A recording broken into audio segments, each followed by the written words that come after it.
de una conexión de un miembro de tensión en donde las conexiones extremas tienen tornillos alternados para que aprendan a hacer esos cálculos. La otra cuando las uniones extremas son soldadas. Y terminaremos la clase de hoy estudiando el tema de miembros redondos sometidos a tensión, en donde las uniones extremas deben ir roscadas, y es bueno mirar entonces cómo es ese proceso de cálculo y el detalle constructivo. Les voy a compartirles pantallas.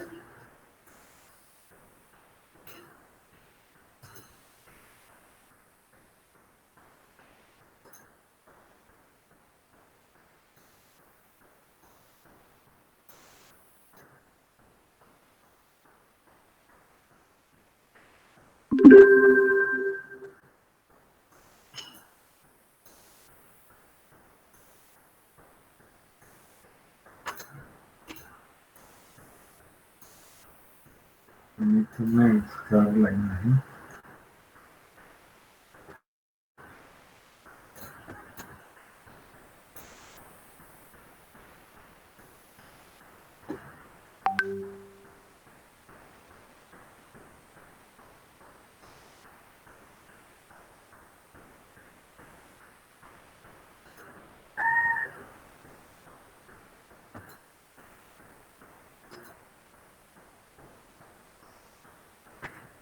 ¿Ya están viendo la pantalla en PowerPoint?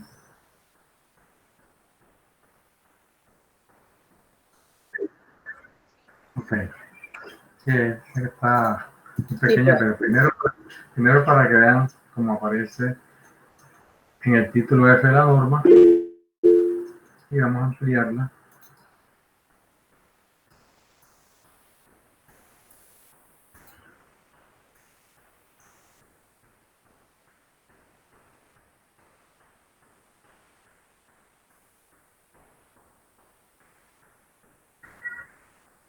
Y entonces aquí se puede leer, esto es tomada, la foto es tomada directamente del libro, del tomo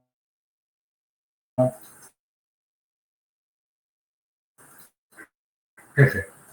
Dice NS10 capítulo F2, estructuras de acero con perfiles laminados armados y tubulares estructurales. De la tabla a la cual hacemos alusión es la tabla F2.4.3 raya 1. Dice factores de rezago de cortante para conexiones en miembros de tensión. Ese factor de conexiones, ese nombre de rezago de cortante tiene que ver con el valor de U, ¿sí? O coeficiente de eficiencia, es lo mismo. Entonces le dan estos dos nombres, o rezago de cortante o coeficiente de eficiencia. Entonces señala en el primer caso, dice, todos los miembros a tensión donde la carga se transmite directamente a cada uno de los miembros de los elementos de la sección transversal mediante pernos o soldadura. Ahora les voy a mostrar en el ejemplo ese caso. Entonces en ese caso el valor es igual a 1, U vale 1. Pero ya cuando se trata de la unión en extremos de un perfil en I, la cuestión cambia un poquito.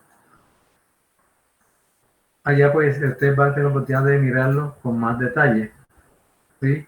Pero es para que vean que en este caso el coeficiente U se calcula mediante la ecuación U igual a 1 menos el X trazo sobre L, donde X trazo es, a ver si les puedo ampliar un poquito.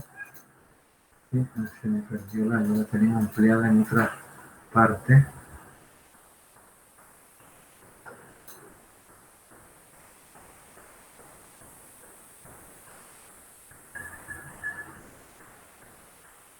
Bueno.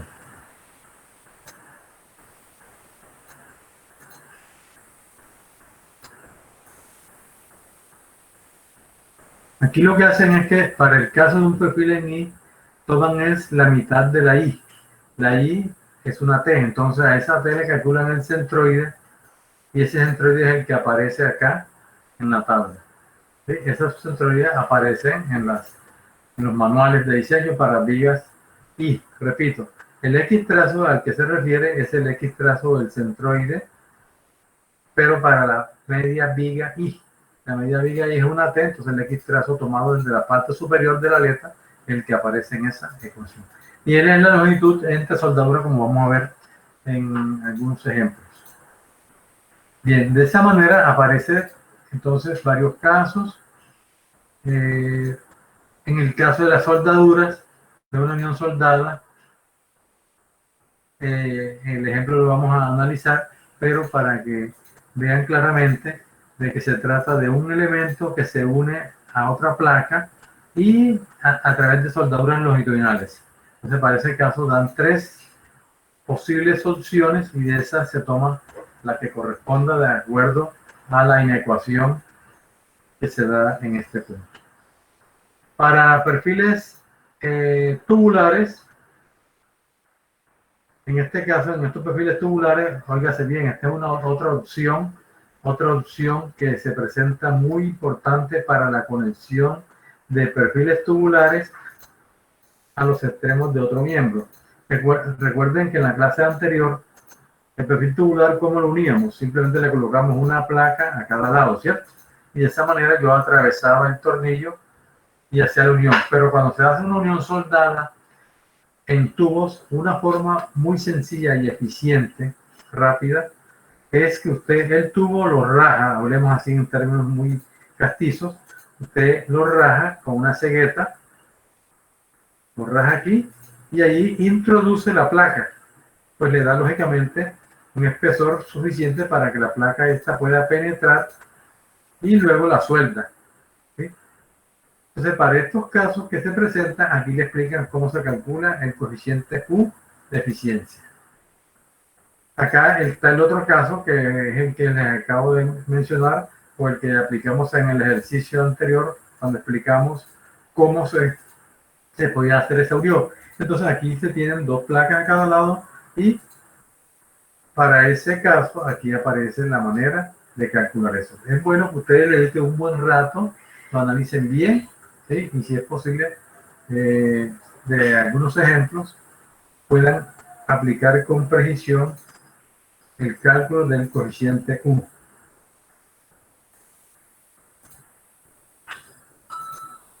Esto pues es simplemente para indicarles dónde se encuentra esa tabla en la norma, ¿de acuerdo? Entonces vamos a pasar ahora a un ejemplo.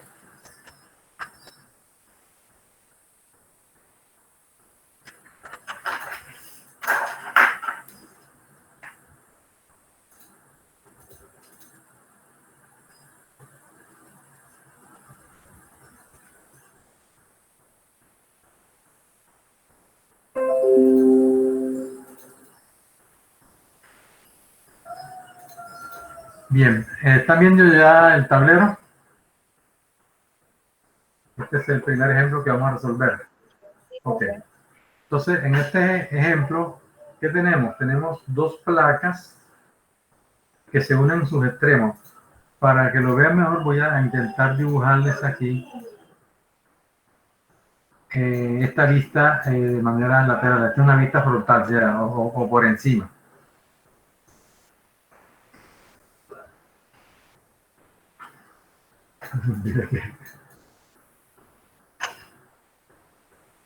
Entonces, esta platina vista lateralmente sería así.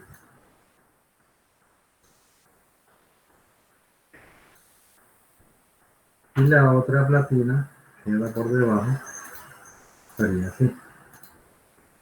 Pues claro, esas son las dos platinas que estoy uniendo, una encima de la otra, y se traslapan. Entonces, en ese traslapo que usted va a colocar los tornillos. Entonces, digamos, si vemos la figura, estamos viendo tornillos en esta forma. ¿Sí? Y aquí están las cargas aplicadas.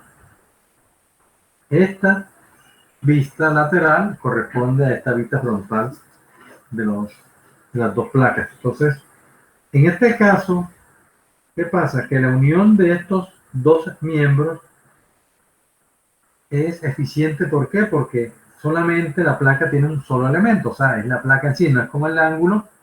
El ángulo, ya sabemos que el ángulo tiene dos elementos. ¿Sí? Entonces, si usted tiene, por ejemplo, este ángulo y lo va a unir a otro miembro a través de una platina, como ya hemos mostrado en algunos otros ejemplos, Entonces usted, digamos que estaría uniendo aquí y esta es la placa de transmisión que ya hemos analizado en el ejemplo anterior. Y digamos que este sería el tornillo con el que los une. ¿Qué ocurre? Que en este caso, al hacer la unión y aplicar la carga de tensión, miren que la distribución de fuerza no es uniforme, ¿cierto? Porque esta aleta está libre. Esta aleta que está libre, cuando se somete a tensión, ella va a tratar de vibrar, ¿sí? Se va a tratar de fletar. ¿Por qué? Porque está libre. Entonces, esa unión no es eficiente. Por esa razón, el coeficiente U es menor de 1. Porque no todos los dos elementos de ese miembro están unidos. En cambio, si se pudiera unir en caso que fuera factible, yo pienso pues que con una buena disposición es factible hacerlo, pero en el caso general no lo es. Pero si pudiéramos hacerlo, entonces sería algo así.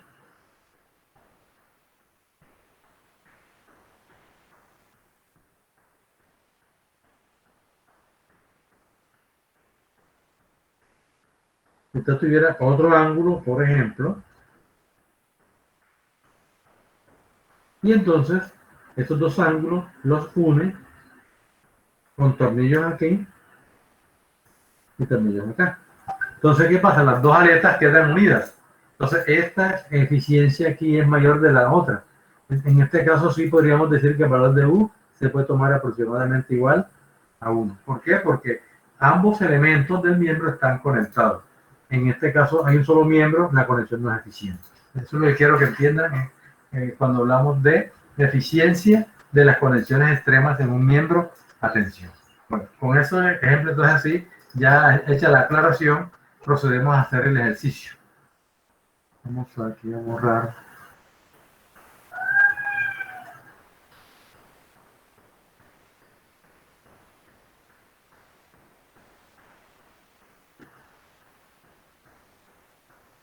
Entonces, ¿qué nos están preguntando en este ejercicio? Nos están preguntando cuál es la capacidad máxima de esta conexión de dos placas de 6 por 3 octavos. Cuando me dice una placa 6 por 3 octavos, me están diciendo 6 el ancho, 3 octavos el espesor. En este caso, el ancho es todo este es o sea, 6 pulgadas o 15 centímetros aproximadamente, y el espesor es este que vemos acá. Este es el espesor.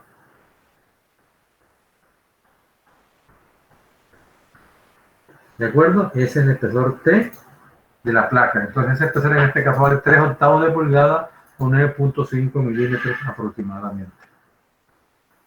Entonces nos piden calcular cuánto es la máxima carga P que le podemos aplicar a esa placa. Entonces, como es una placa, son dos placas que están unidas, significa que es un miembro aquí a tensión, ¿cierto? Entonces debemos saber cuánto resiste a tensión esas placas. Las dibujamos un poco más completas para visualizar mejor las fallas.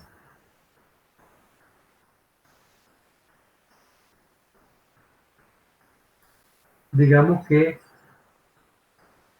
la placa fuera esta.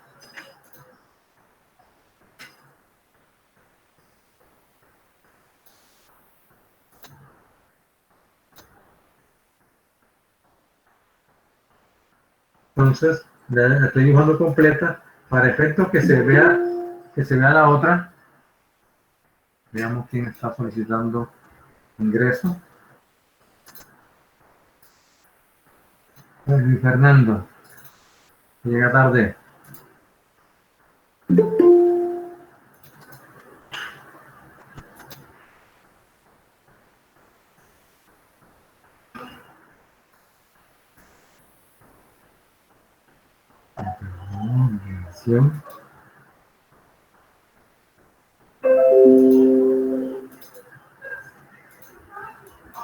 Bien, entonces continuamos. Yo tengo esta placa. La otra placa, para efectos de que la puedan visualizar, voy a llevar un poquitico más ancha. Simplemente para que puedan observar la parte de la conexión, ¿sí? Ya tenemos una placa unida a la otra y aquí están los tornillos. Esta placa del otro lado, pues también tendrá su conexión.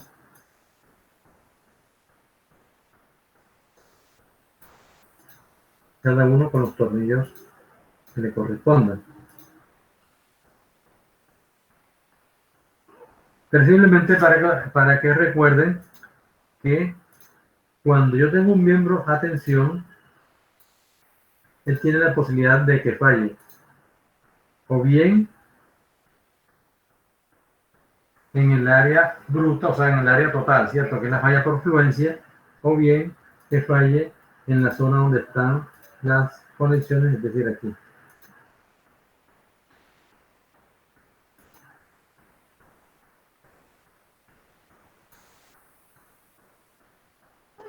¿Listo? Entonces, la capacidad o el valor máximo de P lo dará el menor valor de las dos resistencias que tenga ese elemento. Por un lado, a la fluencia, y por otro lado, por altura. Entonces, para fluencia, ya sabemos que se da en el área bruta, y esa ecuación ya la conocen. Voy a borrar aquí.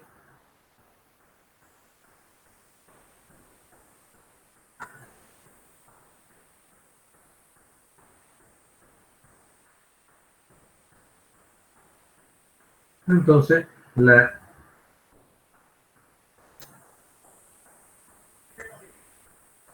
resistencia a fluencia phi Rn es igual a phi por A sub G por F y, ¿cierto? En el caso más sencillo, reemplazando tendríamos phi, que vale 0.9 cuando es fluencia, por el área. Entonces el área sería el área de la placa, que sería 6 pulgadas por 3 octavos. Vamos a hacer esa operación, vamos a pasarlas a milímetros. Entonces tendría, si vamos a hacer milímetros después, o a centímetros. 6 pulgadas serían 15 centímetros, o hagamos la operación completa, 6 por 2.54.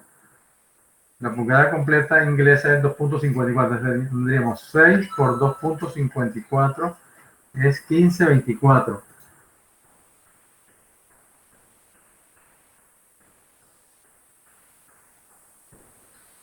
Por el espesor, que es 3 octavos, que es 0.95 centímetros. Entonces, 15.24 por 0.95, dando 14.48. 14.48 centímetros cuadrados. O sea, ese es el área de la sección transversal. Si le queremos ver isométricamente para visualizarlo mejor, haríamos esto. Es la placa.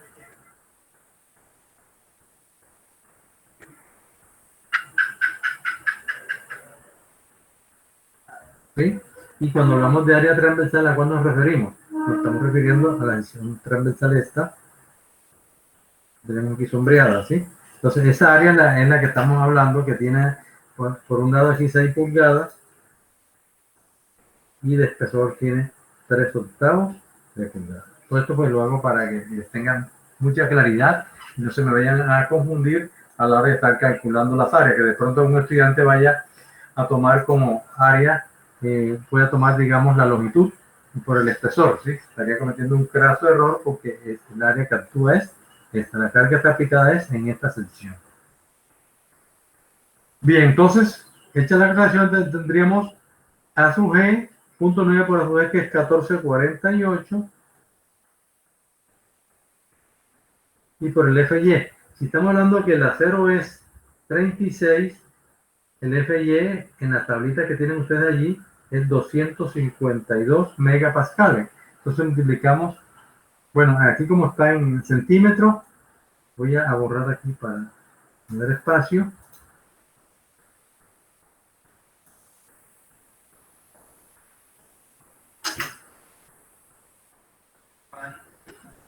Eh, 14.48 centímetros cuadrados. Para pasarlas a milímetros, debido a que FY está en megapascales y megapascales sobre milímetro cuadrado, entonces pasamos 14.48 centímetros cuadrados, multiplicamos por cuánto, por 100, ¿cierto? Un centímetro tiene 10 milímetros, Por esa razón multiplicamos por 100. Y por FY, que es 200, estos son milímetros cuadrados por 252 newton milímetro cuadrado. Entonces, en esa operación se cancelan los newton y queda, se cancelan los milímetros y nos queda en newton. Y dividimos entre 1000 para pasarlo a kilonewton. Entonces tenemos 0.9 por 14.48, 0.9 por 14. Ustedes pueden verificar las operaciones. 48 por 100 y por 252. Y lo divido entre 1000 para pasarlo a kilonewton porque estaba dando newton. Él me estaría dando. Aquí. Vamos a revisar la operación. 0.9 por 14.48 por 100 y por 252, todo dividido entre 1000. Da 328. 328 kilonewton. Entonces, sí, esa platina sometida a tensión en el área bruta, o sea, en el área total, que tenemos aquí dibujado, resiste a tensión por fluencia 328 kilonewton. Ahora vamos a mirar cuánto resiste por fractura. ¿Está claro eso que hicimos?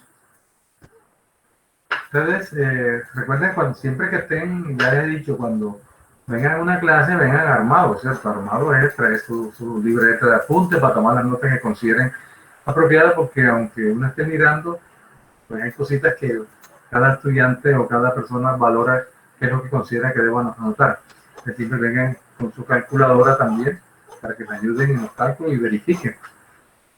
Bien, entonces, ahora vamos a calcular. Bueno, les preguntaba, ¿tienen alguna pregunta, alguna duda respecto al cálculo de la resistencia a la fluencia de esas dos placas? Esas dos placas, en este caso, vamos a tomarlas que son iguales, ¿sí? Unión de dos placas sometidas a tensión. ¿Tienen alguna pregunta en cuanto a lo que hemos hecho? Bueno, si no hay preguntas, entiendo por qué están las cosas claritas como el agua. Profesor, ¿podría repetir lo del área transversal?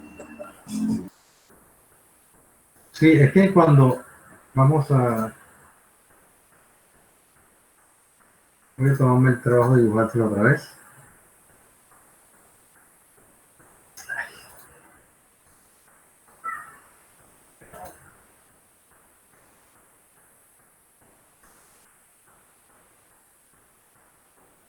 Cuando yo tengo esta platina, pero vamos a igual un poquito más larga para visualizarlo.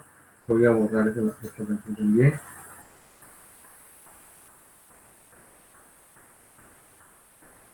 Yo creo que estamos es para eso. Entonces, yo tengo la platina vista en isométrico.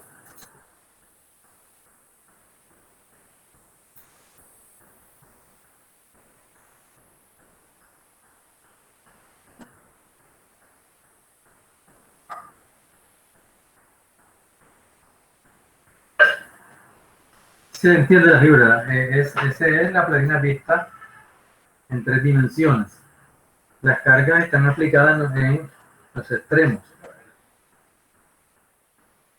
Entonces, gira una carga P y en el otro extremo gira la otra carga. Eso sí se visualiza. Entonces, esa carga es axial aquí en la sección transversal. En este caso, la sección transversal es esta que voy a rellenar aquí en amarillo.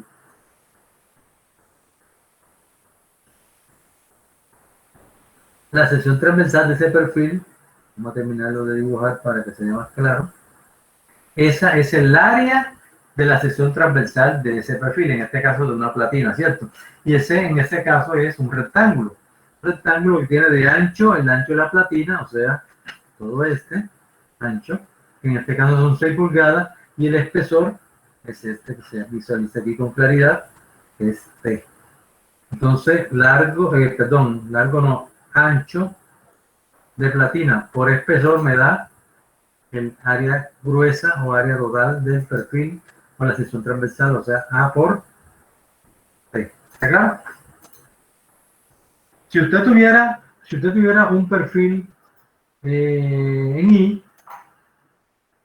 entonces, vamos a ver si lo podemos aquí visualizar.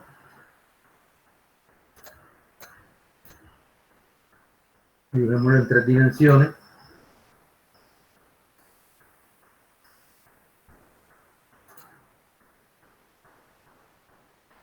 ¿Cierto? Ese es un perfil en I. ¿Cuál es el área de la sección transversal?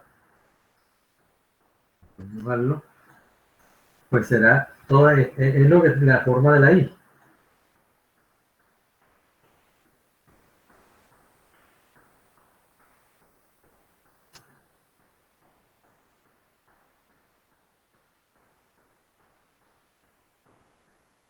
Esa es el área ruta o el área total de la sección transversal del perfil en I. ¿Se entiende? Y la carga entonces está aplicada aquí en el centro de gravedad de ella. ¿Tengo clara la respuesta?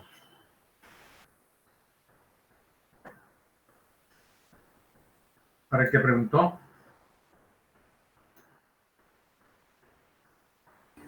Sí, profesor.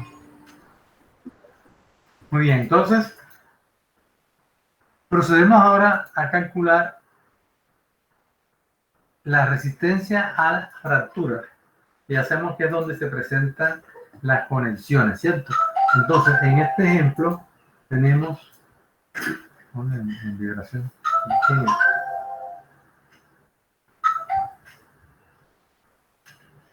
Entonces tenemos que este miembro en los extremos se conecta a través de 1, 2, 3, 4, 5 tornillos, ¿cierto? Un tornillo, 2 tornillos, 3, 4, 5 tornillos. Pero estos tornillos no están colocados en forma vertical, sino es que ellos están espaciados y se colocan de manera alternada con el fin de aumentar el área neta. Entonces, cuando se colocan los tornillos aquí en esta forma, la falla se puede producir ¿por dónde? O por la línea 1. En la línea 1 tenemos un solo tornillo.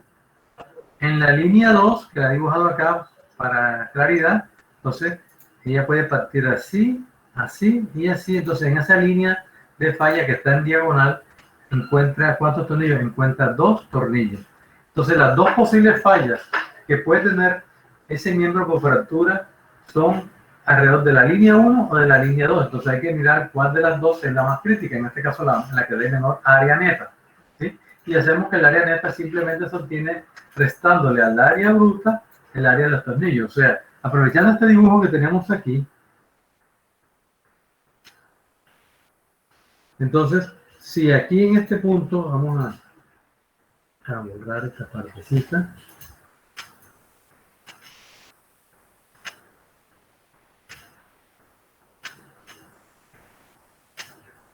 Si yo aquí tengo un tornillo,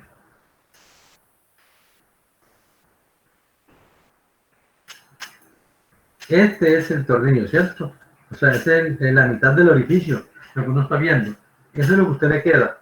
Entonces, ¿cuánto le está restando? Le está restando, ya dijimos, este diámetro, porque es un rectángulo, por el espesor T. O sea que el área neta que queda es este que voy a dibujar aquí en negro.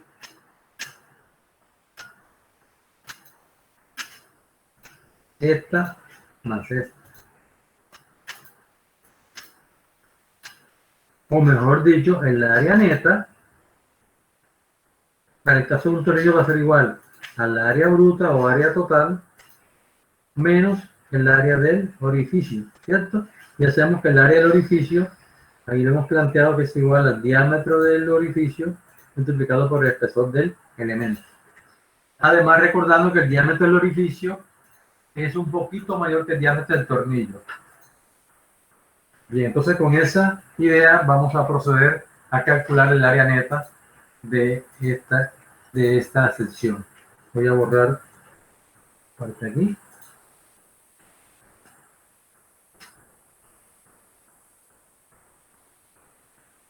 Me hubiera copiado y borrado. Bien, entonces, para calcular el área neta, recordemos que se actúa el área, se toma en cuenta el diámetro del orificio. El diámetro del orificio dijimos que es igual al diámetro del tornillo más una holgura. La holgura dijimos que era 1.6 milímetros cuando el tornillo es taladrado y 3.2 cuando el tornillo es punzonado. Ya dijimos que mientras no se diga lo contrario, por defecto se toma que el tornillo es taladrado, por lo tanto hay que aumentarles 1.6. El tornillo tiene 5 octavos, en el ejercicio nos dicen que el tornillo tiene 5 octavos. Entonces el diámetro de los tornillos es de 5 octavos de pulgada.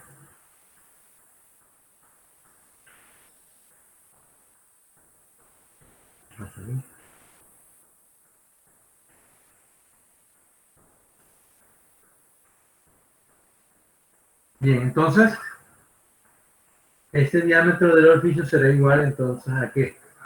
A 5 octavos. 5 octavos de pulgada pasando a la milímetro sería 5 entre 8 multiplicado por 25.4.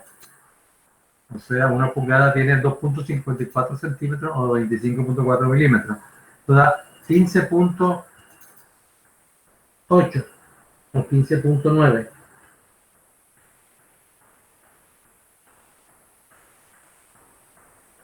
Más 1.6. Entonces, más 1.6 está dando 17.48.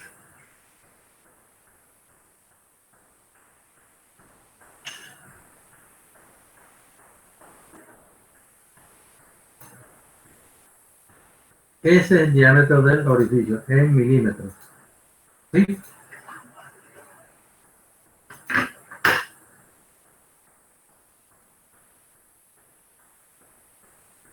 Entonces, con esos cálculos, para la línea 1, para la posible falla aquí, ¿cierto? En esa línea apenas encontramos un solo tornillo, luego el área neta va a ser igual al área total, que dijimos que era 14.48, ¿cierto? 14.48, o sea, 1448 milímetros, 1448 milímetros, este es el área, menos el área de qué? De un orificio. Entonces el área del orificio será igual al diámetro del orificio, que es 17.48 multiplicado por el espesor, que en este caso dijimos que era ¿cuánto? 3 octavos, o sea, 9.5 milímetros.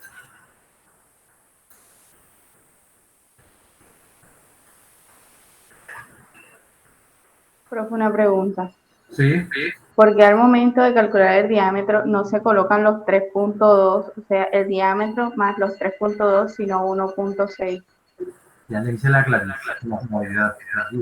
Porque solamente pasa en la línea 1 por un tornillo. Bueno, pero bueno, a ver, diferenciemos. Usted me habla de 1.6, me habla de 3.2, son dos cosas diferentes. Yo estoy considerando en esta primera línea de fallas que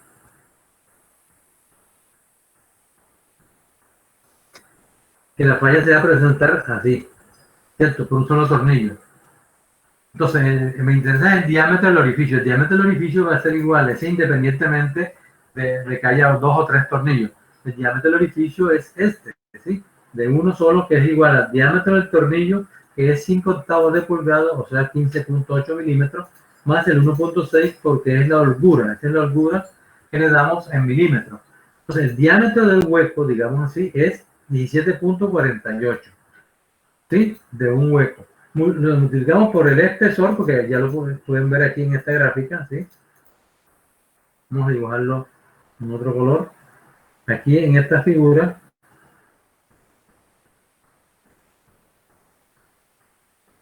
el diámetro del orificio, pues este será el diámetro del tornillo, que sacamos del orificio, por el espesor, que en este caso es el espesor de la placa. Esa placa tiene 9.5, entonces esa es el área de la... es el área que debemos descontar. Y descontamos uno solo porque estamos diciendo que la falla se va a dar por aquí para el primer caso. Esta o la que tenía al lado, ¿sí? Ahora veamos cómo queda cuando tomemos dos tornillos. ¿Sí está claro? Entonces, con esa premisa, tendríamos que el área neta para la línea 1 sería 14.48, que es el área total, menos 17.48 por 9.5, dando 1282 milímetros cuadrados. ¿Sí? Ahí, tomen nota para que ahora que les pregunto, voy a borrar aquí, tengamos el dato. O bueno, vamos a pasar, así que si me paso lo otro se me pierde la información. Y entonces tengan ese datico guardado, 1282 es el área neta, la primera área neta. Vamos a dibujarla por acá y a colocarle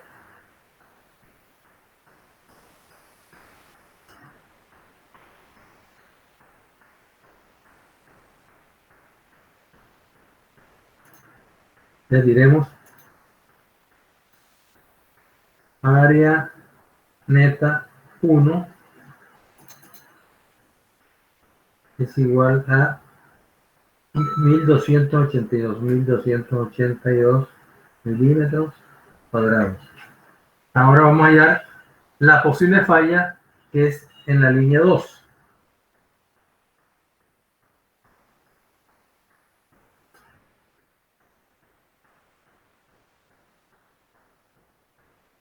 Recordemos que el área bruta, vamos a dejarla también aquí a la mano, o área total, es 1448, o sea, 14.448 milímetros cuadrados.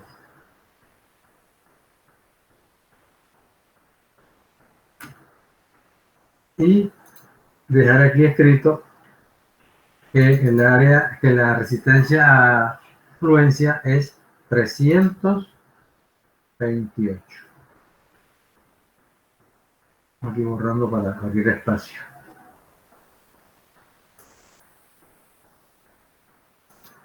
Pero esto es bueno que ustedes vayan tomando nota, pues para que esa información no se pierda.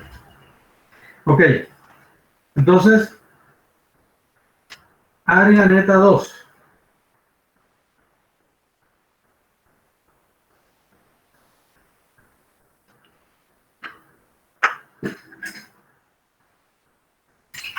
Pero igual, al área bruta, sí, o sea, al área total, que en este caso es 1448. Menos.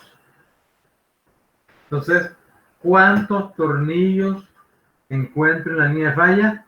2, ¿cierto? Entonces, menos 2. O sea, lo mismo que hice acá. Lo mismo que hice acá, pero con 2 tornillos. Entonces, menos 2 veces esa operación de 1748 por 9.5. Vamos a hacerlo para indicar la operación. 17.48 por 9.5. Esto da 166.06. 166.06. Ahí estoy descontando en esta línea, ahí estoy descontando 2. Pero ¿qué pasa? Ocurre que como este trazado es más largo, o sea, la falla por diagonal coge 2 tornillos, pero pasa por una línea más larga que la que teníamos anteriormente. Entonces las normas establecen que para evitarnos complicaciones con ese tipo de, en las zonas de diagonales, que es muy complicado, realmente ahí en el libro pueden ver un esquema que se muestra que en esa diagonal se presenta una combinación de esfuerzos normales con esfuerzos cortantes. Ahora que termine la presentación esta, voy a intentar, recuérdenmelo, para mostrarles en la conferencia de miembros de atención, aparece explicadito un poco mejor esto que estoy diciendo ahora mismo. Entonces, lo que quiero decir en definitiva es que cuando se presente el cálculo del área neta en una línea de falla que está en diagonal, la norma te dice, bueno, haga el cálculo normal. O sea, el cálculo normal me está indicando simplemente que al área total le voy a restar n veces el área del orificio, en este caso 2 veces el área del orificio. Pero, como es más grande, entonces dice, agréguele por cada término en diagonal la expresión s al cuadrado sobre 4g multiplicado por el espesor. Eso es una ecuación empírica, ¿sí? En esa ecuación el S simplemente es la separación que existe aquí. O sea, en la diagonal yo trazo las dos componentes, horizontal y vertical. Entonces, S es la separación horizontal. Este es S. En este caso serían 5 pulgadas. Y G, que aparece en la ecuación, es la distancia vertical entre un tornillo y otro, que se llama gramil, distancia de gramil o distancia donde están las líneas.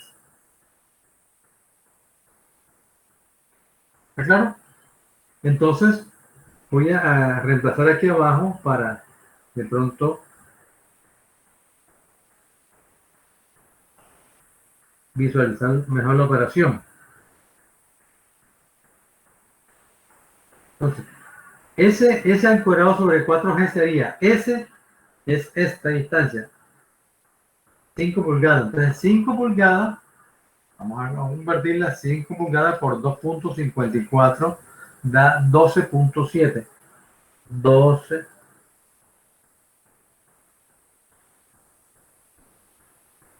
12.7 al cuadrado entre 4 por G.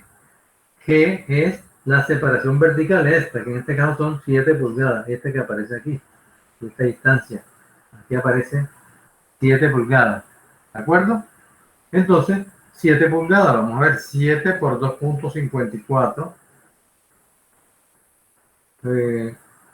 Ojo que aquí tengo que tener en cuenta que estoy trabajando en milímetros. Entonces, en lugar de decir 12.7, sería 100, vamos a borrar, sería 127, ¿cierto?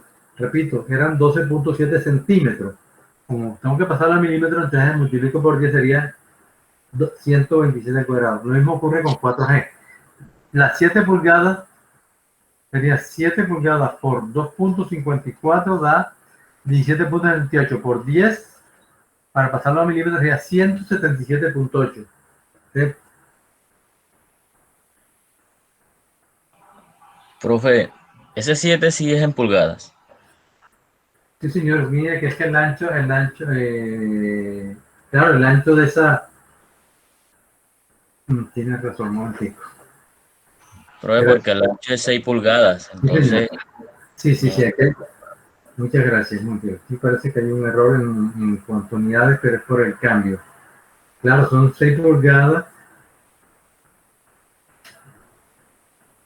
Y o sea que este 4 y 4, 8 y 7, 15, sí. Es decir, estas unidades ya están en centímetros, ¿cierto? Muy bien, muy oportuna su observación, ¿oyó? Muy oportuna. Entonces vamos a hacer la corrección. Creo que lo demás no nos hemos equivocado, ¿verdad? No lo habíamos usado. Entonces vamos a... Ahí en el 2 por 1 es 1.66 porque ya está en milímetros. Estamos en 166.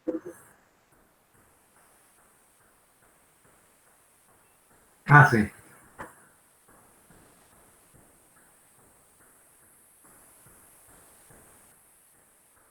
Ah, en este, ¿no? Menos 2 por...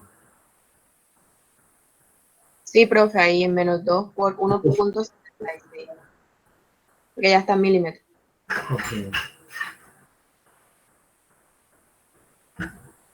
Muy bien, gracias. Entonces, repetimos. Área, gracias.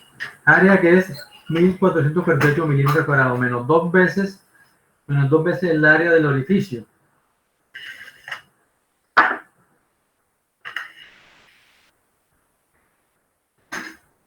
Pero entonces, veamos, como ya estamos multiplicando enseguida, estamos hallando área del orificio, quiero que vamos a revisar. Vamos a revisar las cosas acá. Diámetro del orificio, por favor, vamos a volver. Ayúdenme aquí. Diámetro del orificio igual a diámetro del tornillo, que es 15.8, eso está bien, ¿cierto? Más 1.6 da 17.48 milímetros. Ese es el diámetro del orificio. Multiplicando por el espesor, que es 9.5, vamos a ver cuánto da.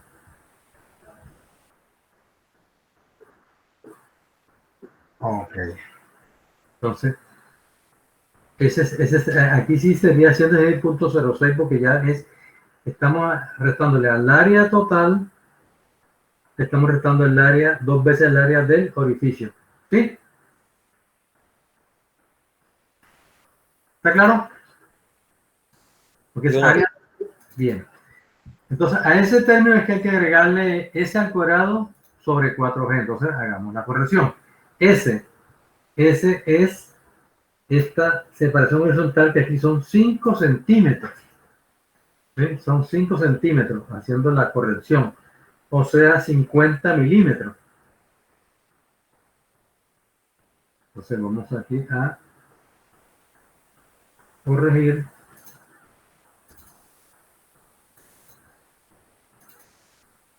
Hagamos bien. S es este, ¿cierto? 5 centímetros a 50 milímetros.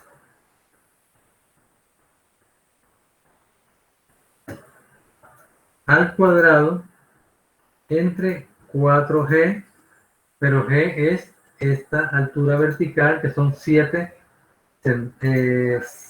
centímetros, o sea, 70 milímetros.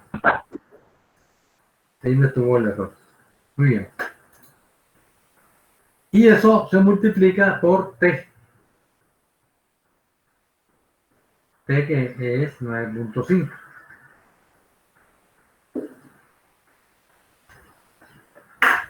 Háganme a ver cuánto les da eso.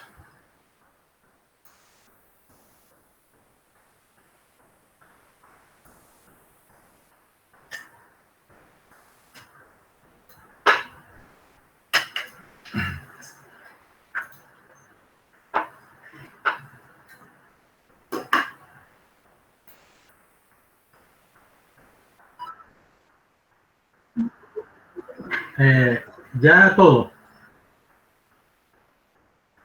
Entonces tenemos área neta. Vamos a colocar aquí área neta 2. Área neta 2. 1000.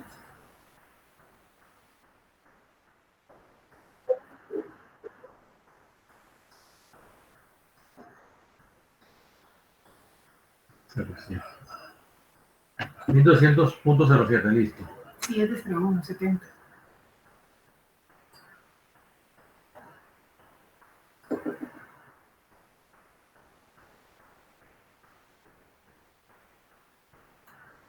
Muy bien. Entonces, con esto ya podemos proceder. Bueno, entonces tenemos que el área neta 1 es 1282 milímetros cuadrados.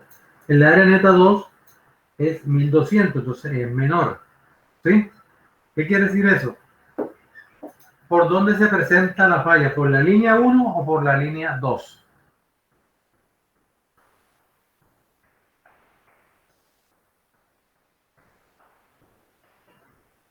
Por la línea 2. Por la línea 2, mejor. Por la línea 2, porque siempre en la estructura toma el camino de menor resistencia, ¿cierto? Entonces, el área menor es la que está en la diagonal. Quiere decir que este elemento de fallar fallaría por esta línea. ¿Ya? Y esa es la neta que tendremos que considerar ya en el cálculo.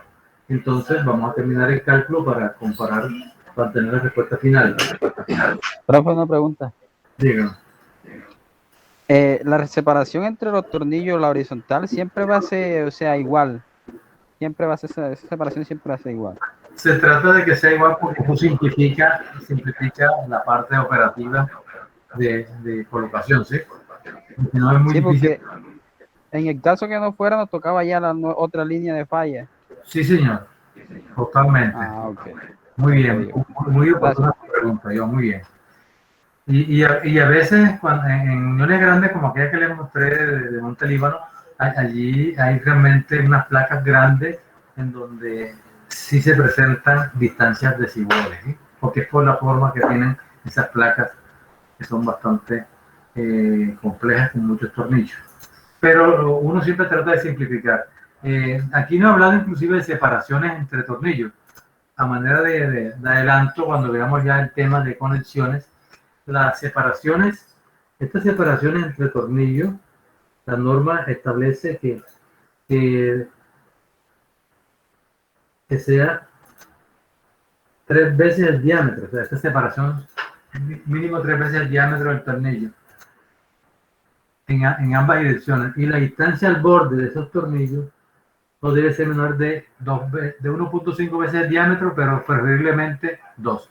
Esas son especificaciones que uno debe tener en cuenta para cuando vaya a colocar los tornillos, ¿sí? Cuando estás en el diseño, tú debes colocarlo, esas dimensiones, porque eso es lo que te va a dar los datos previos para el cálculo de las áreas netas. Y también te da el tamaño de los perfiles. Porque a veces si yo tengo una cantidad de tornillos, pues no puedo usar un perfil más pequeño de lo que me piden la separación. Muy bien, entonces, ya para finalizar esta parte,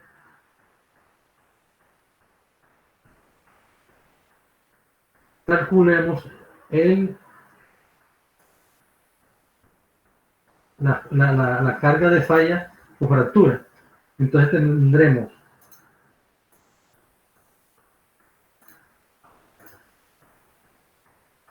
phi Rn o fractura es igual a phi por U por el área neta y por el FU, ¿cierto? Esa es la ecuación. Ya sabemos que U por A neta es el área efectiva. Entonces tendríamos el phi, tengan en cuenta que cuando es fractura ya no es 0.9 como en la fluencia, sino es 0.75.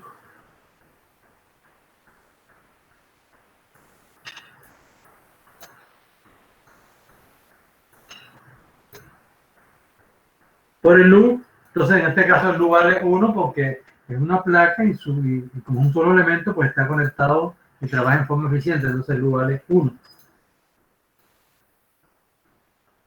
Por el área neta, la que calculamos, la menor de las dos, en este caso sería 1200.7.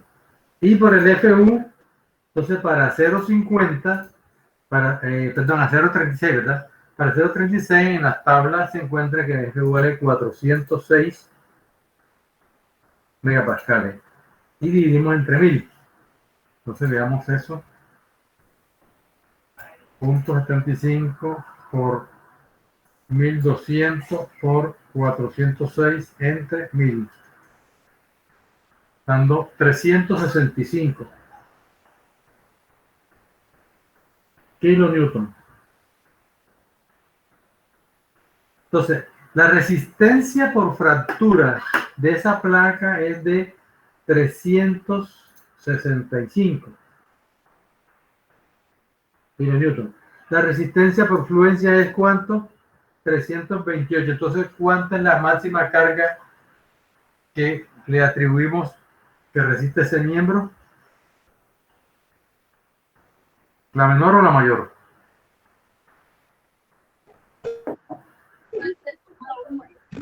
La menor, profe. hay que tomar la menor. ¿Por qué? Porque si tomamos la mayor, que cuando quiera llegar a 365 ya me ha fallado antes por prudencia. Entonces, la respuesta me dice, deberá ser así. En esa unión, la falla se presenta por fluencia, ¿cierto? Por fluencia. ¿Por qué? Porque la capacidad de la fluencia es 328 kilonewton, mientras que la falla por fractura es 365. Entonces, fíjense, de esta manera pues hemos ya aplicado un ejemplo bastante claro. Ustedes organizan bien en sus apuntes. Cuando uno está estudiando, vuelve a hacer sus apuntes bien organizaditos, con sus notas, con sus aclaraciones. ¿Sí? Eso es lo que a usted les queda como material de estudio para después. Cuando uno es bien organizado, eh, muchas veces cuando ya termina la carrera y le tocó meterse en la parte del diseño, si le gustó, muchas veces uno revisa esos apuntes. Uno nunca debe estudiar con apuntes como una, o sea, diseñar como apuntes, pero esos apuntes sí te ayudan a recordar muchas cosas, ¿sí?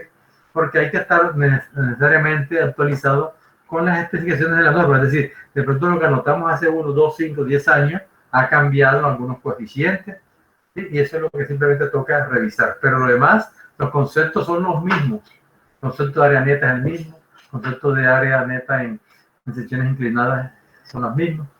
Bien, entonces, resumiendo, aquí decimos lo siguiente. Cuando se presentan agujeros alternados por la disposición que tengan los tornillos para aumentar el área neta, acuérdense que si yo este tornillo lo hubiera colocado aquí, entonces ahí sí salía perdiendo, porque mi área neta sería igual a esta área que aparece acá, observe, ¿cierto? Si los dos míos estuvieran alineados, o sea, que estuvieran, bueno, ya les dije, entonces simplemente el área neta sería igual al área total menos estos dos, no se le sumaría el término S al cuadrado sobre 4G, sino solamente queda ¿sí? Sino que simplemente para aumentar el área neta, con base en ese concepto que tenemos, yo los coloco en diagonal y eso me permite que se me incremente un poco. Se incrementó tanto que miren que resultó que la capacidad de fractura es mayor que la capacidad por fluencia. ¿Debido a qué? A la forma adecuada, eficiente, como yo he utilizado estos tornillos alternándolos en la forma como se muestra aquí en este ejercicio. Bueno, señores, entonces con eso terminamos la parte de este ejercicio y vamos a pasar a uno ya un poco más rápido de soldadura, que es muy simple. ¿Qué hora es? 11. Bueno, entonces, como son las 11, hagamos un descansito de 5 minutos, 5 minuticos, 11 en punto. 11:05. Bueno, 11:05, 11:10, para pasar al siguiente ejemplo y ver el tema de uniones, resistencia de miembros redondos con extremos roscados. Les voy a dejar aquí, vamos a pasar.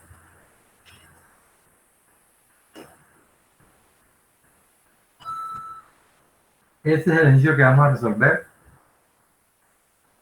a continuación.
continuar con el siguiente ejercicio. Uy, de eso, sí. Presentando pantalla.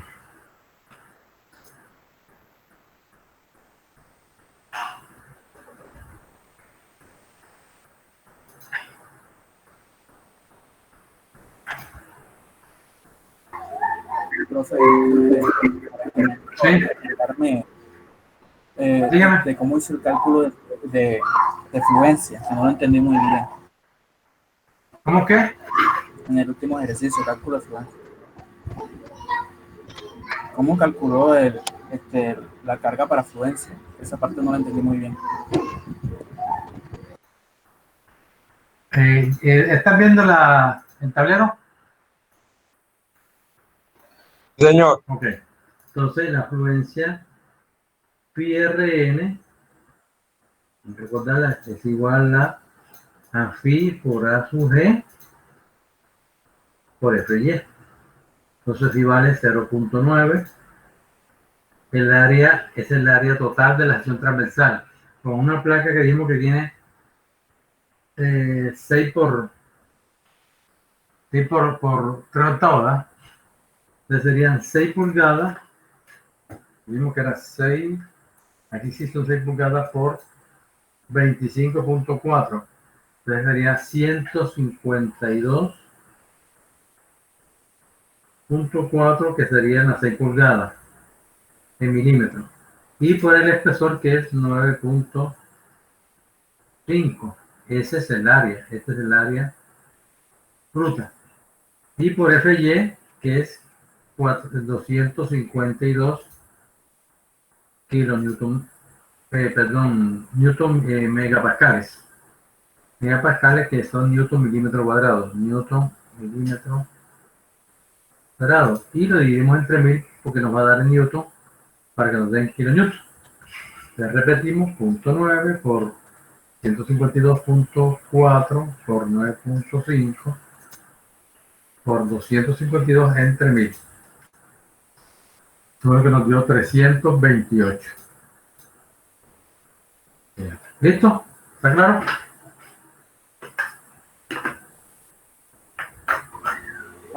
Gracias, profesor.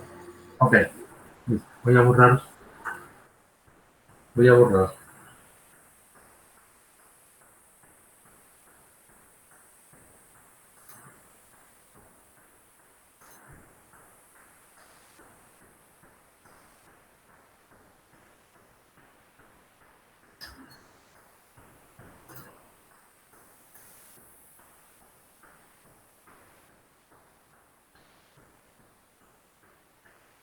Bien, entonces en este ejercicio, este otro ejercicio, tenemos la conexión de una placa de 3 octavos por 5 pulgadas, o sea, 5 pulgadas de ancho por 3 octavos de espesor, como se muestra aquí en este dibujito, en la sección transversal, ¿sí? Esto lo llaman ellos W. Estos son siglas en inglés de wide, de ancho. Entonces, 5 pulgadas y el espesor 3 octavos. Y en este caso, esta platina se va a unir a otro o al resto de la estructura mediante soldadura, usando soldadura longitudinal, tal como se muestra en el achurado en verdecito. Esto me representa el achurado. Y aquí me está indicando arribita 6 pulgadas, o sea, me está indicando que estamos soldando una longitud de 6 pulgadas. 6 pulgadas, estamos aplicando soldadura longitudinal en ambos lados, ¿de acuerdo? Y queremos saber cuál es la resistencia máxima de esa conexión. Entonces, nuevamente tenemos los dos casos. ¿Sí? Tenemos los dos casos. Nos sirve para repasar. La falla por fluencia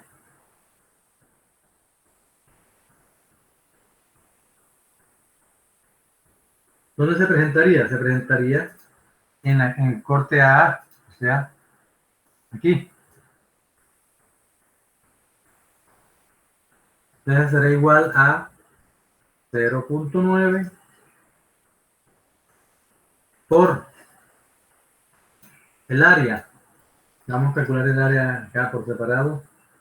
área total o área gruesa. Vamos a quitar esa palabra de área bruta, no nos va a embrutecer a nosotros. Debemos de darle área gruesa. Entonces, área gruesa igual a, ya me estoy metiendo en el chip de cambiar estas dos palabras. Sería entonces 5 pulgadas, que es ¿cuánto? 5 pulgadas, 5 por 25.4, para pasarlo a milímetros directamente. 127. Da 127 milímetros por el espesor de, que es 3 octavos, da 9.5 milímetros. Por 9.5 nos da 1206.5. 1206. Muy bien, 1206, 0.5 milímetros cuadrados. Entonces, estamos llegando entonces para la afluencia, 0.9 por área gruesa, 1206.5. Y por el esfuerzo, en este caso el acero es A50. El A50 significa 50.000 PSI o 350 megapascales. Entonces, para 0.50, el F vale 350 megapascales y el FU 469 megapascales. Entonces, multiplicamos aquí por 350. Y dividimos entre 1000 para pasarlos a Newton. Entonces, revisamos 0.9 por 1206.5 y por 350 y dividimos entre 1000. Da 380.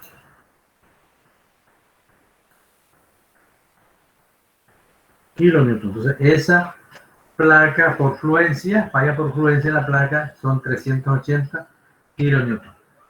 Bien, entonces ahora vamos a calcular la falla por fractura.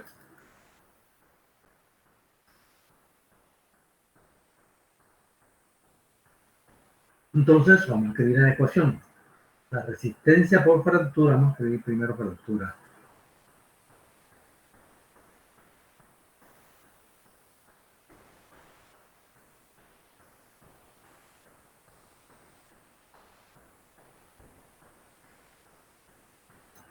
Fractura, la resistencia es igual a Q por Q por el área neta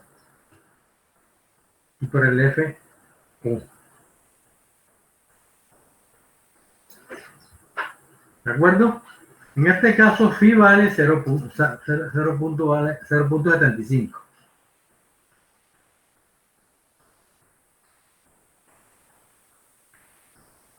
El área neta,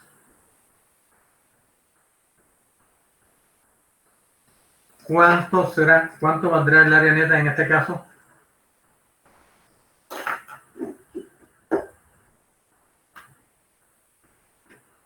Estamos analizando la falla en el corte BB. Aquí.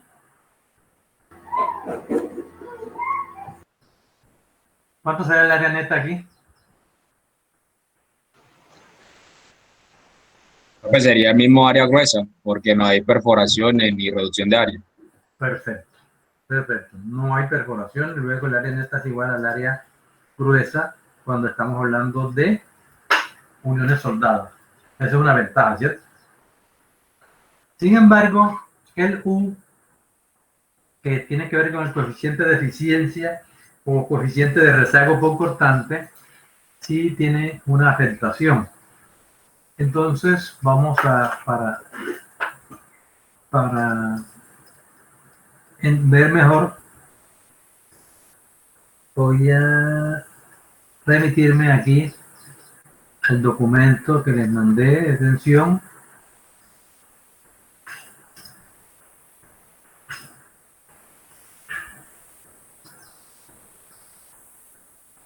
Aquí está.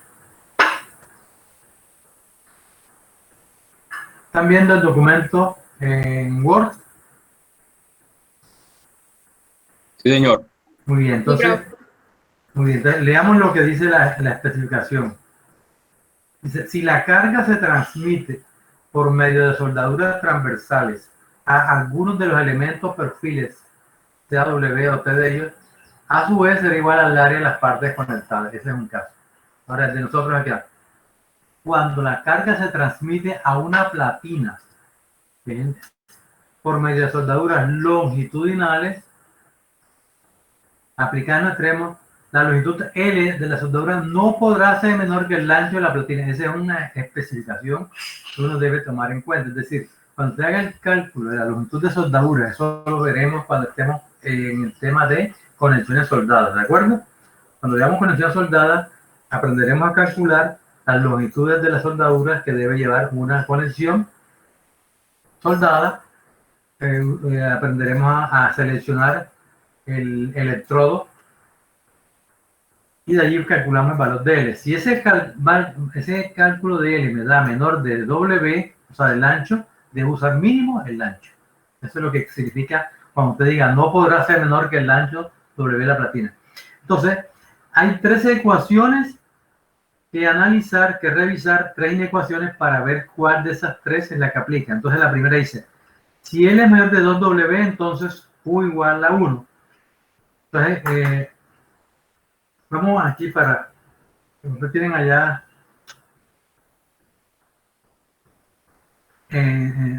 sus notas. Entonces, L mayor de 2W. ¿Cuánto vale L? L en nuestro ejercicio dice que son en la Vale 6. 6 pulgadas. 6 pulgadas. Dejémoslo en pulgadas por ahora. Es 6 pulgadas. ¿Cuánto es el ancho de la platina? 5. 5 pulgadas. Entonces W es igual a 5. ¿Sí? Entonces con eso miremos cuál de esas 3 inecuaciones es la que se aplica. Ahora, les doy 2 minuticos para que analicen esos 3 cálculos y me digan cuál de las 3 es aplicable a nuestro ejercicio. Hagan sus cálculos allá y me dicen cuál es la aplicable. La tercera. ¿Sí? A 3 pues, de 0. De U igual a 0 es difícil. Sí, señor, la opción 3. Muy bien, entonces, perfecto. Entonces, la aplicable es que L es menor de 1.5 W y L menor. Bueno, no le estoy mostrando la pantalla, ¿verdad? Que es 5, pero ya ustedes definieron. Y entonces, la tercera nos dice que el U vale 0.75. U vale 0.75. Eso es simplemente lo que necesitamos saber. Volviendo entonces acá a la pantalla, al tablero.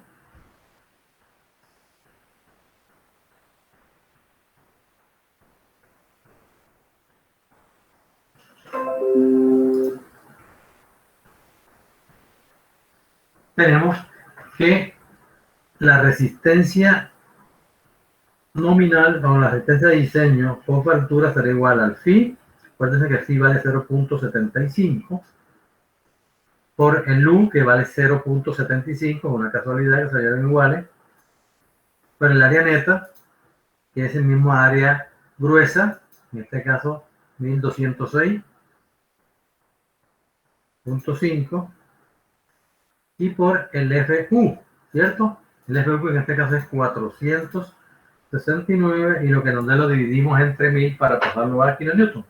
Hagámoslo, 0.75 por 0.75 por 1206.5 por 469 entre 1000.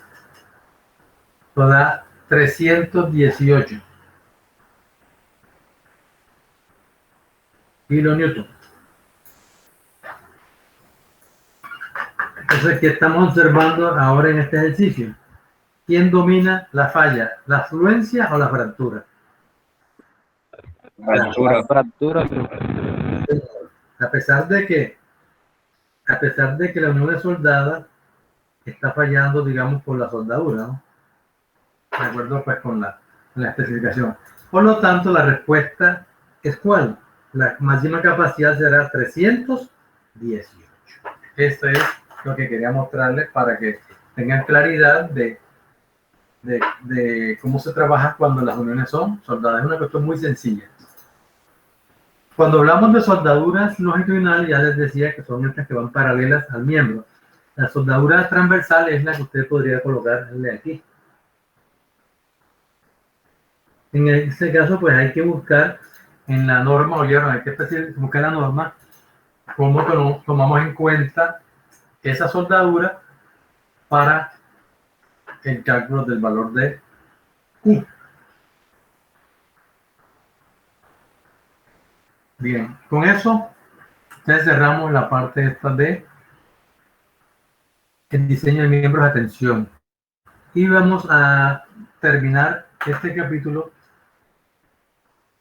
con el diseño de miembros. ¿Qué hora es? 11:30. 11:30. Vamos entonces a ver el tema de miembros roscados sometidos a atención. Vamos a cerrar esto aquí.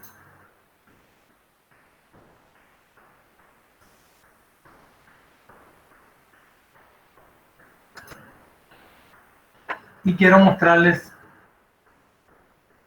antes de, para que vean para la motivación de este ejercicio, de este tema, lo referente a miembros atención, usando perfiles redondos. Un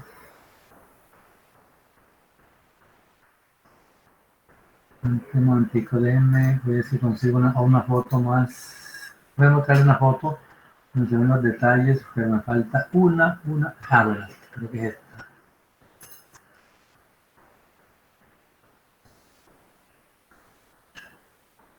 Ok. Perfecto. ¿Están viendo la foto? Señor. Sí, profe. Sí. Muy bien. Entonces, esa es una bodega que se construyó la troncal de Occidente, casi diagonal a la bomba de Terpel, una bomba que está allí antes de llegar al edificio del tránsito. Bueno, son varias bodegas. Una de ellas tiene esta forma, ¿sí? Una cercha a dos aguas. Es importante tener en cuenta, o sea, esta cercha tiene dos pendientes, eso le llama uno agua. O sea, una pendiente hacia acá y hacia acá. Ese término de agua, pues es un término castizo, ¿sí? Que nosotros hemos acuñado. Entonces, este techo tiene dos aguas, dos pendientes. La cercha ya sabemos que son las que reciben la carga del techo, ¿cierto? El techo, a su vez, tengan presente que el techo no solamente va a resistir su propio peso, sino que va a resistir todas las acciones externas, el viento. La acción del viento se transmite a la cubierta y la cubierta la pasa a la cercha a través de las correas. Entonces, estas correas las que ahora mismo para nosotros van a tomar una gran importancia. Se me ocurrió haber pasado esta. Grábense lo bien que voy de aquí a cambiar, pero vamos a ver qué otra información podemos agregar, porque es fundamental para lo que vamos a ver. Ustedes vean que esto tiene una aplicación muy práctica, muy sencilla, y explica la razón de ciertos fenómenos de patología, de errores, de fallas, de goteras que se presentan a veces en ciertas estructuras de cubierta. Bien. Como este techo recibe una carga vertical, las correas van a recibir la cubierta, ¿cierto? Van a recibir la cubierta. Miren que ya se distribuyen uniformemente, usualmente, dependiendo del tipo de techo. Cuando son estos techos livianos, que son una teja continua, completa, no tiene traslapo, ustedes la compran desde aquí hasta el extremo. Simplemente coloca una sola línea y no tiene que hacer traslapos. Pero ustedes necesitan de todos modos colocar estas correas. La separación de estas correas depende del calibre o grosor que tenga la lámina. Y los catálogos especifican para cada calibre cuáles son las separaciones máximas que usted puede aplicar en las correas. En este caso, para estos perfiles que son calibre 26, son bastante delgaditos. La separación máxima de esa correa está entre 1,10, entre 1,20 y 1 metro. ¿De acuerdo? O sea, cuando hablo de separación me refiero a esta distancia, esta distancia, esta distancia, esta distancia. Igualmente pues ocurre para el otro extremo.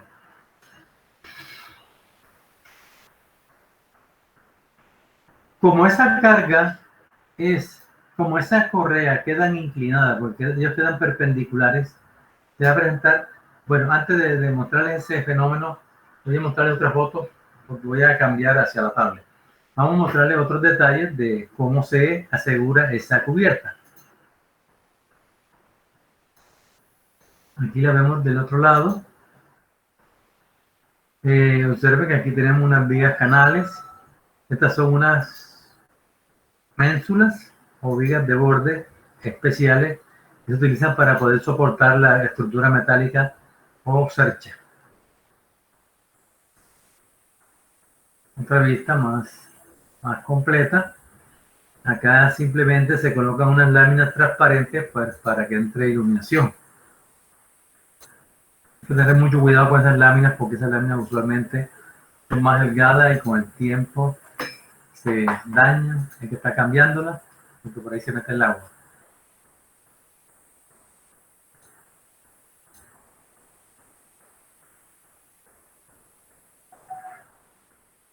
Quiero mostrarles ahora el detalle de los tensores, eso. Vamos a mostrarles aquí cómo se sujetan para que me entiendan lo que sigue. A ver si aquí se ve.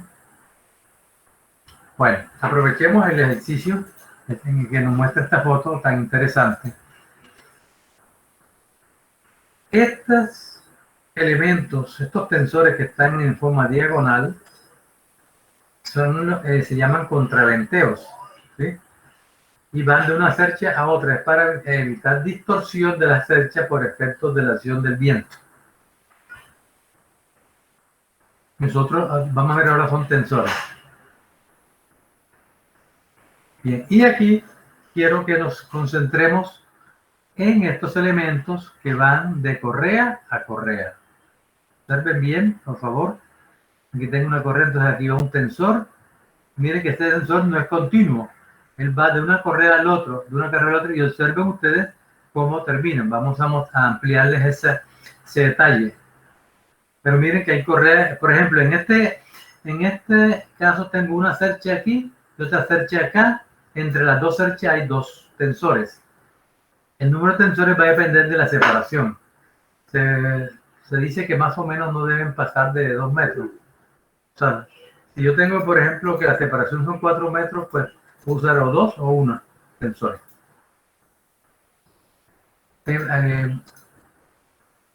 Acá nuevamente una vista frontal de los tensores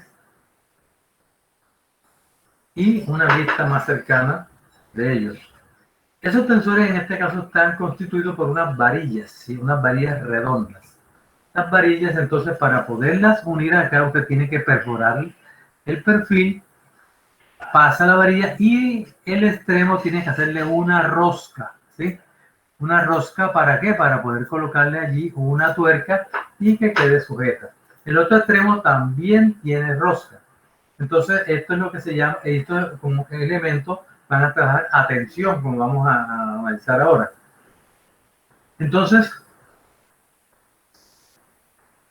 se nos da el caso, tenemos el caso especial de miembros redondos con los extremos roscados. Y vamos a mirar por qué influencia tiene ese detalle de que los extremos sean roscados.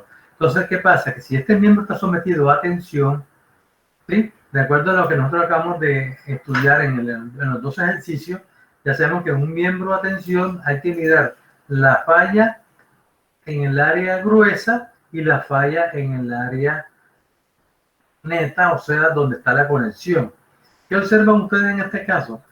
En el área gruesa no hay problema, el área gruesa es el área de la varilla, ¿cierto? Entonces usted simplemente multiplicará phi a sub g por f y listo, calcula la tensión máxima que existe ese tensor. Pero en la unión, o sea, en la conexión, como aquí hay una rosca, entonces allí esa rosca reduce el área neta. Y veremos entonces cómo se calcula esa área neta. Veremos ver si hay otra figura. Bueno, aquí hay otra más detallado, ¿sí? Para que se ponga una idea bien completa de lo que son esos famosos tensores. Aquí una vista, un zoom bastante interesante, ¿sí? Bien chévere.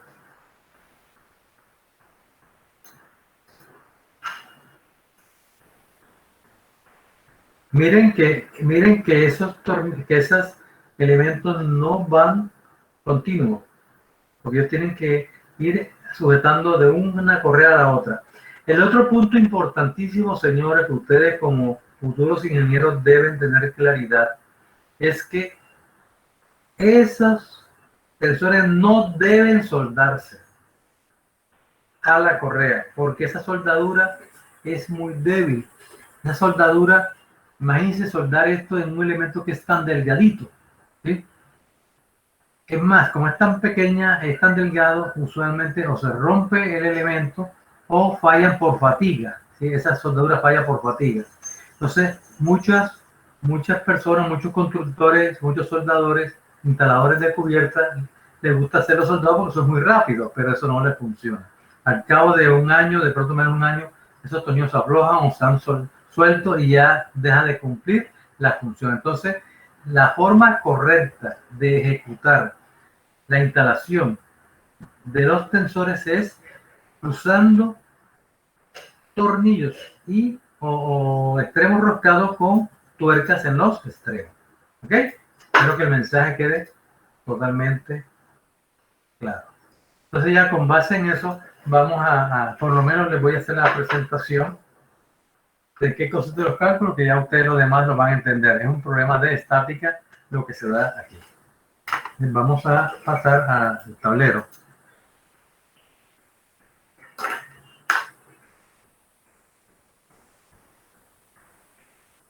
¿Tienen alguna pregunta? ¿Vieron claras las cosas?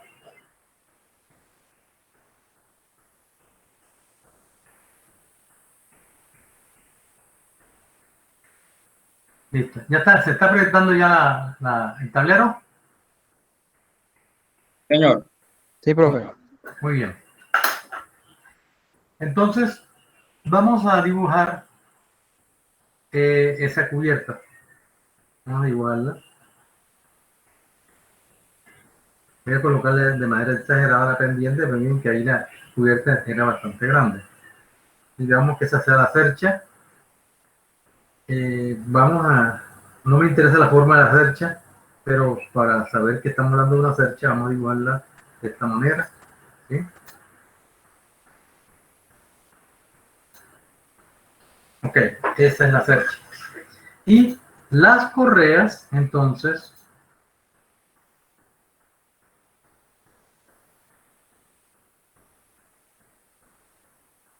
aquí va las correas van aquí.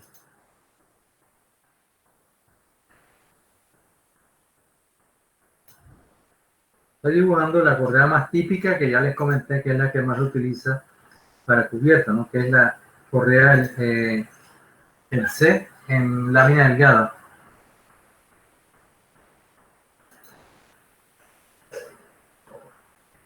Pero puede ser cualquier otra forma, ¿de acuerdo?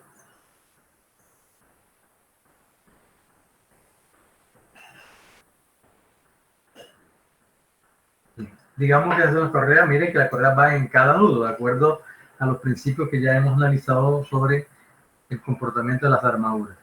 Entonces, vamos a analizar un caso, cuando usted toma, por ejemplo, vamos a tomar como ejemplo esta correita. No quiero resaltarla para que la diferencie. Esa correa va a resistir una carga vertical, ¿cierto?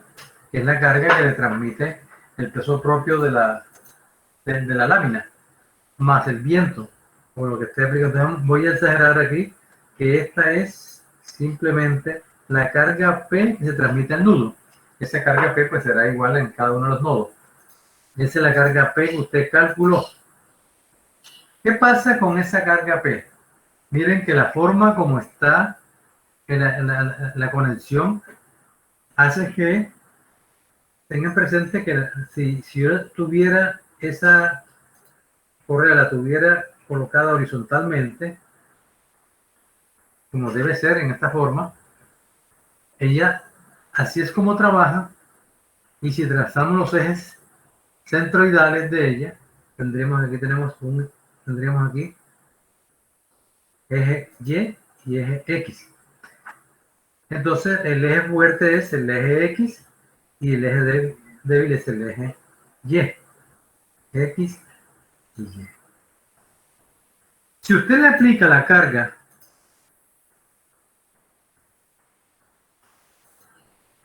arriba,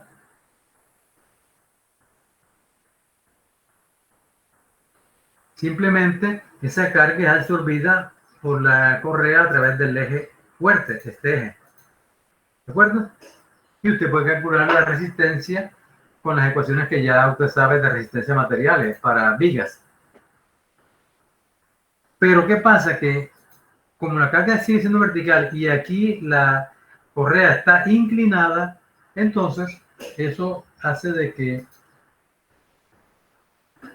esa fuerza se deba descomponer en dos componentes. Una componente vertical que va a trabajar alrededor del eje X como se muestra acá, y tendrá una componente horizontal, la otra componente usando la ley del paralelogramo, ¿sí? Y esta fuerza, ¿qué pasa? Esta fuerza aquí es como si yo la tuviera aplicada acá. Y esa fuerza simplemente va a generar un momento adicional, ¿sí? En el eje débil de esa correa. Y ese momento, esa correa estará sometida a momento en el eje X y momento en el eje Y. O sea, lo que se llama flexión biaxial, momentos biaxiales para dos direcciones.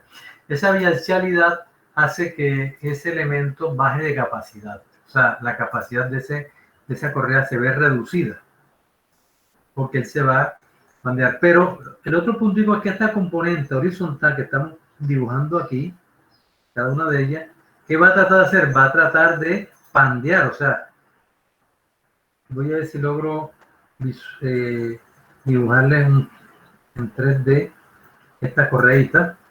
Igual así.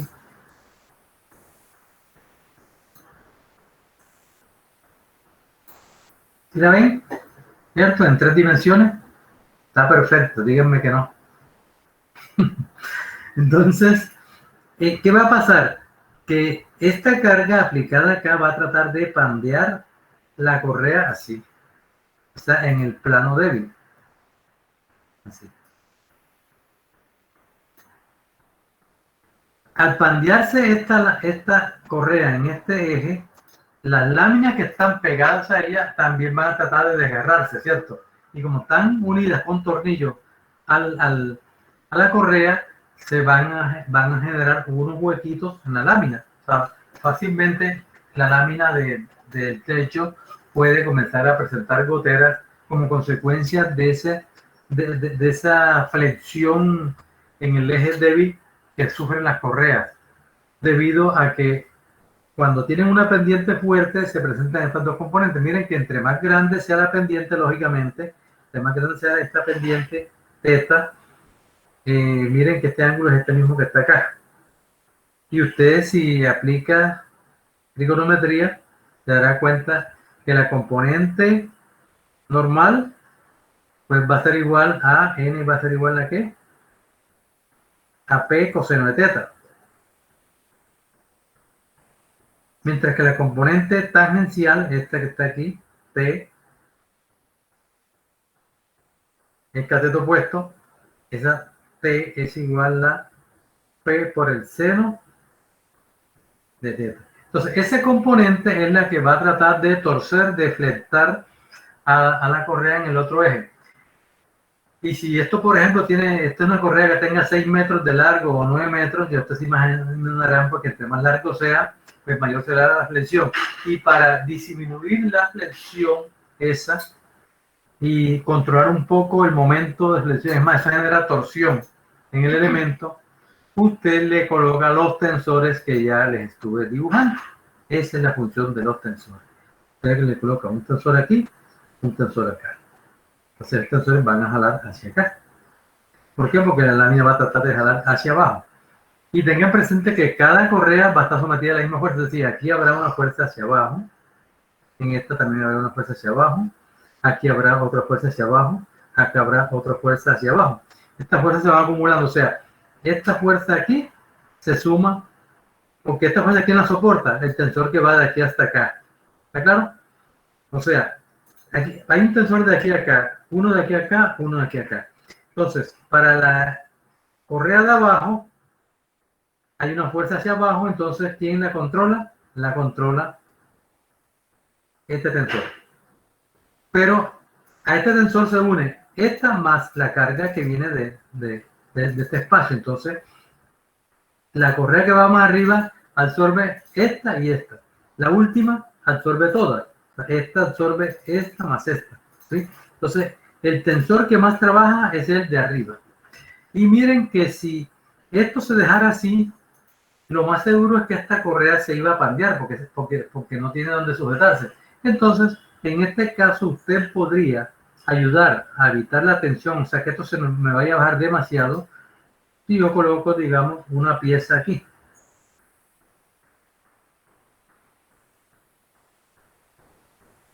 O sea, yo pongo aquí, ideal que pudiera colocar aquí un tensor así horizontal.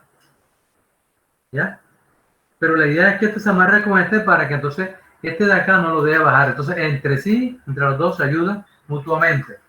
Entonces, en resumen, jóvenes, en las cerchas, dependiendo de la pendiente que tiene la cubierta, aparecen unas componentes tangenciales que por un lado van a generar flexión biaxial en las correas y van a generar unas deformaciones en esas mismas correas, y por lo tanto la lámina que está pegada a ella a través de los tornillos de unión, de fijación, van a generar, se puede producir unos pequeños orificios, ¿sí? Unos pequeños desgarramientos. Esos desgarramientos se pueden traducir en goteras. Entonces usted le va a echar la culpa al maestro que instaló mal el techo. No, fue usted que no diseñó en forma apropiada esos tensores. Entonces esos tensores usted los tiene que diseñar como cargas de tensión. Entonces les dejo que para la próxima clase se preparen cómo es el diseño de esos tensores y lo apliquen a este ejercicio. Vamos para que lo traigan numéricamente resuelto y me puedan decir, vamos a suponer que estas cerchas tienen una longitud, repito, para tomen nota, que estas cerchas tienen una longitud de 15 metros de luz, o sea, de este punto a este punto, los apoyos, que la pendiente, esta H, vamos a suponer que ese ángulo θ sea de 15 grados. Con esos 15 grados usted puede hacer el dibujo y mirar cuál es la altura de este peralte. Y le coloca esos tres tensores así como está. O más bien, para hacer el ejercicio más real, digamos que la separación esta, como depende del techo, no le pongan más de 1,5. Entonces pónganle 1.5 metros la separación aproximada. No se lo pueden redondear. 1.5, 1.4, dependiendo para que vea una distribución igual. Y con eso usted distribuye las correas. Entonces quiero que para la próxima clase ustedes me traigan esa distribución de cómo, ya sea un ejercicio que se está anticipando al trabajo final de cercha. Es más, de pronto de ahí, dependiendo de la información que ustedes nos traigan, podemos sacar enseguida, ya que tenemos la información completa y tenemos las fotografías, y eso así nos muestra algo un poco más real. Y me tienen que hacer un cálculo, ver cómo se calcula esa fuerza en los tensores. Es cuestión de estática, es cuestión de visualización, mirada, dibujo en planta, en corte, en altura, ¿sí? Y de ahí uno puede sacar cómo calcula el techo. Quiero, para efectos del análisis de carga, que la carga muerta sí se la voy a dar porque no tenemos pues otra información que necesitan ustedes. Vamos a ponerle que son 60 kilogramos por metro cuadrado.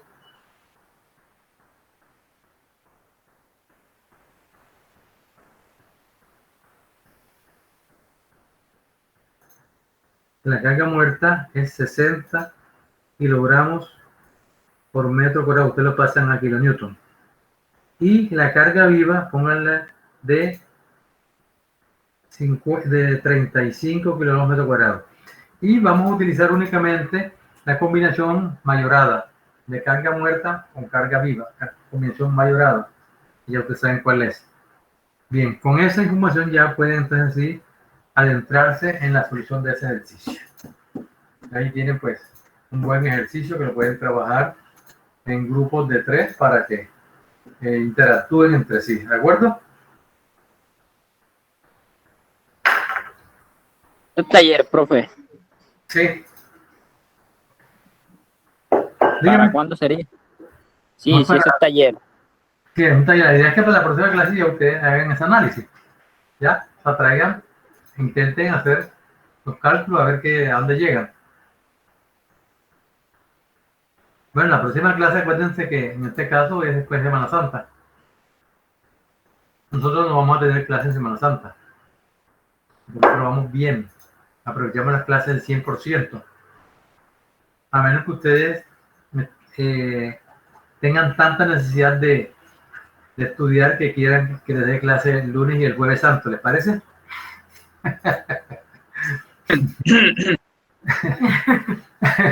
Le digo, soy a Carraspela, ¿cierto? Ok, listo, bueno, entonces nos vemos el próximo martes, ¿ya? Después de Semana Santa. Ahí tienen tiempo para analizar. Listo, profesor, gracias. Bueno, mire, en el libro de McCormack, que de pronto muchos lo pueden tener virtual, el libro de McCormack hay un ejercicio de esta clase, ¿oyeron? Un ejercicio que en la parte de armaduras de techo muestran cómo se hace ese cálculo. Esto que está aquí, pero ya deben saberlo, pero de todos modos para que les sirva de ayuda, de guía, ¿ok? Bueno, entonces, que descansen, que reflexionen mucho en esta Semana Santa, que cada uno me traiga un bocachico frito y el otro en viuda y dulce de ñame. Entonces, que descansen. Bueno, profesor, muchísimas gracias. Profe. Bueno, Profe, disculpe, yo profe. dígame. Profe, todavía no le han generado la nueva lista, profe. No la han generado, no. Me va a tocar mandarse una vez al. Es que el problema es que me da todo el correo muy pesado. Con el. De otra manera les puedo mandar esto. Voy a llamar otra vez para ver qué pasa, porque ahora revisé precisamente cuando iba a entrar a la clase, vi que todavía me aparecían 40 y tantos estudiantes, ¿eh? Lo que diga que no la habían dividido. Voy a llamar para ver si me la tienen de hoy a mañana y les mando esta información. ¿Oye? Esto, profe, se lo agradezco. ¿Cómo no? Bueno, pues, hasta pronto.